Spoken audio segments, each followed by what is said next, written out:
একদিন এক সাহাবা রাসূল সাল্লাল্লাহু আলাইহি ওয়াসাল্লামকে এসে সালাম দিলেন, আসসালামু আলাইকুম ইয়া রাসূলুল্লাহ হাবিবাল্লাহ।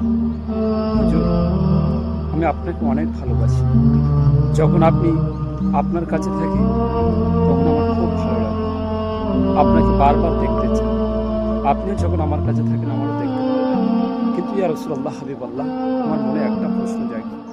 যখন আমি আপনার থেকে দূরে সরে যাই বা আপনি আমার থেকে যখন দূরে সরে যায়, তখন আমার মনে প্রশ্ন জাগে যে মরণের পর আমি আপনাকে দেখতে পাবো, আপনার সাথে আমার আদৌ দেখা হবে।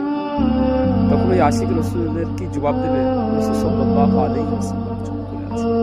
এমন সময় জিবরিল আমিন এসে জানিয়ে দিলেন, ইয়া রাসূলুল্লাহ হাবিবাল্লাহ, আপনি বলে দেন যে যে যাকে ভালোবাসবে, যে যাকে মহব্বত করবে, আল্লাহ পাক তার সাথে তার হাসর নসর করাবেন এবং তার সাথে সে জান্নাতে থাকবে।